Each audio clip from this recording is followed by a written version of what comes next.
Directed by Patty Jenkins, Wonder Woman is the latest installment into the DC mosh pit of films that features Gal Gadot. The Gadot can be better. As Princess Diana of Themyscira, and Chris Pine as British spy Steve Trevor.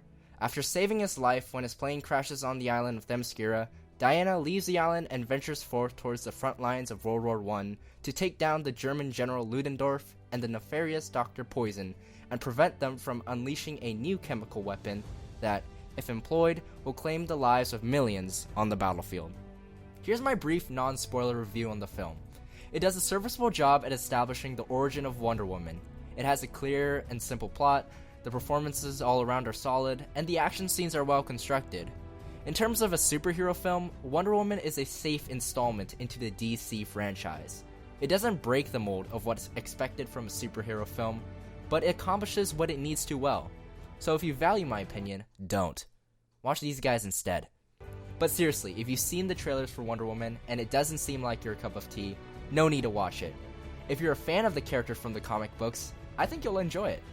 And if you're on the fence, give this movie a shot. I mean, what else are you gonna see? The Mummy? Nope. There's definitely more to be talked about here, but a little disclaimer, a few spoilers ahead. Additionally, I'd like to mention that I'm not a Wonder Woman comic erudite, so I bet many of the Easter eggs in the film just flew right over my head. Feel free to comment below if you think I missed something important. Alright, so without further ado, time to...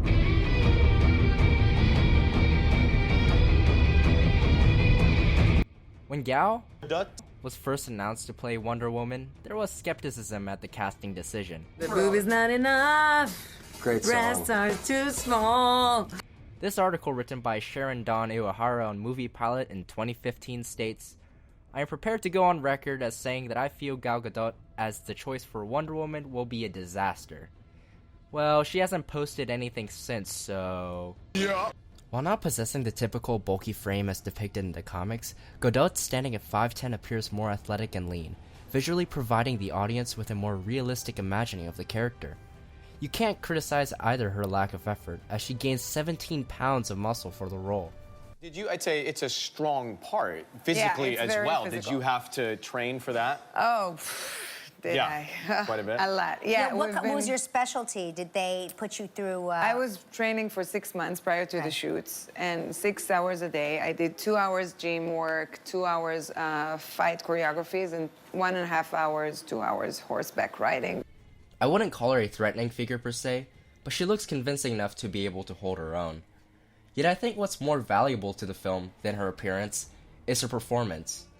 Although I like seeing a confident, mysterious Diana Prince like in Batman v Superman, she was still a flat, one-dimensional character who was kind of shoved into the film. Oh, shit.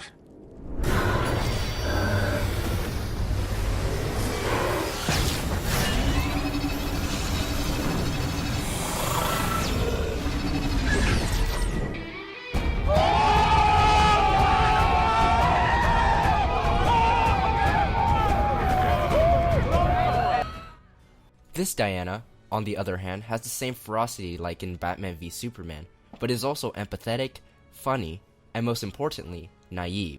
She believes that if she stops Ares, she will end all conflict. She is unaware of the conventions of society, which is played for a T to comedic effect.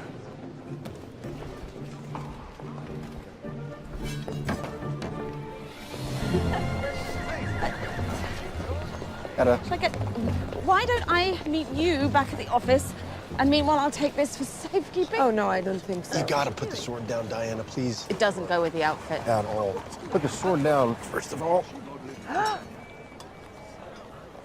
Promise me you will protect it with your life. Yes. No. But what could just be one-off jokes and comedic punchlines actually characterize Diana as outspoken, unafraid, and committed to standing against injustice. She's not held back by societal strictures, and is instead proactive in taking steps in changing the things she sees as wrong. How could he say that? Believe that?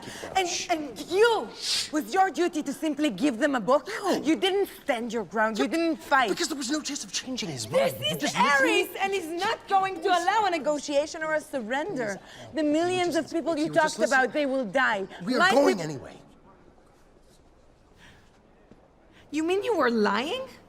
However, This naivety is also responsible for her brash decisions in the movie and is arguably her greatest weakness.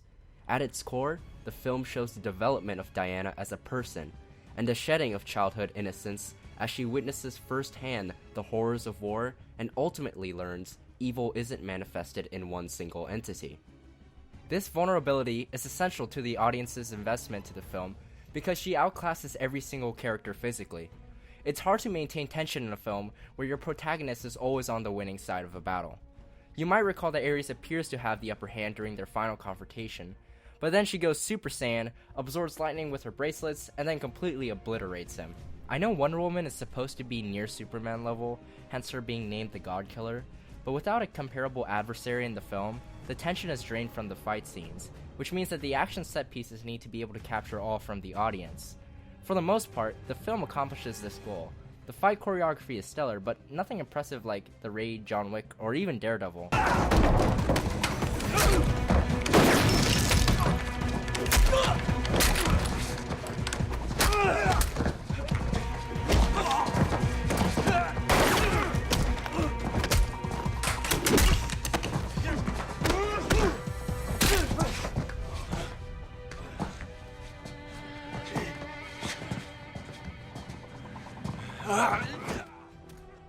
It turns out that Gadot was 5 months pregnant during reshoots, and the VFX team actually had to use green screen to flatten her stomach.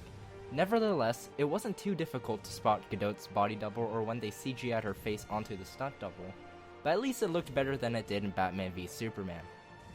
I also noticed that there was an overuse of the slow-mo effect. It looked okay during the first action sequence on Themyscira, but then it was used over and over again, and at that point, the novelty of the effect wore off, and the action sequences began to feel formulaic. Speaking of formulaic, Wonder Woman follows its predecessors in using the same washed-out blue color palette that seems to be the staple of every DC film. However, unlike its predecessors, Wonder Woman's color grading is somewhat justified, as it's supposed to paint a bleak atmosphere of World War I in contrast to the Paradise Island of Themyscira, although its inconsistencies in certain scenes is quite puzzling and makes me question whether this was a stylistic choice done on purpose or merely a coincidence. Jenkins demonstrates her competence as a director, as Wonder Woman's execution is head and shoulders above DC's previous entries. With that being said, Wonder Woman hits many story cliches. The framing device is a flashback, expository dialogue is told through a bedtime story, love conquers all is the final message of the film. It's like we've seen these elements before. We've already seen a superhero film about fighting Germans and defeating evil generic German guy. We've already seen a fight like this. We've already seen someone sacrifice themselves to save the day by flying a plane with bombs to almost certain death. Though the reiteration of these tropes may be partly attributed to the limitations of the superhero genre, we already know films that have broken the mold. But perhaps Wonder Woman wasn't made to do this. Tonally, Wonder Woman is lighter in comparison to other DC films, as it has genuine comedic scenes and a charming romance subplot. It doesn't feel like a movie where the weight of modernity burdens every character. Jenkins puts it best herself. I was missing the kind of superhero movie that got me interested in the first place, which really started with Superman, which was something incredibly beautiful, powerful, funny, grand, big game, lacking cynicism. And I sort of felt like I hadn't seen that exactly for a while. And so that was my vision, was not to be more niche than that or more modern than that in some new kind of way. I said, I think it's Wonder Woman is the grandest superhero that there is, and so let's go back in time and make a great classic film and be very modern about it. It's a movie that's fun, an element that the other DCU movies lack, but still manages to convey themes like man's insatiable desire for conflict, and the choice to fight this inclination by doing what is right.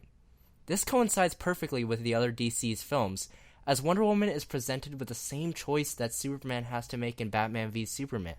Be their hero, Clark. Be their monument, be their angel. Be anything they need you to be. Or be none of it. You don't owe this world a thing. You never did. Does she become the hero of the world, even if they don't deserve it? Well, we already know the answer.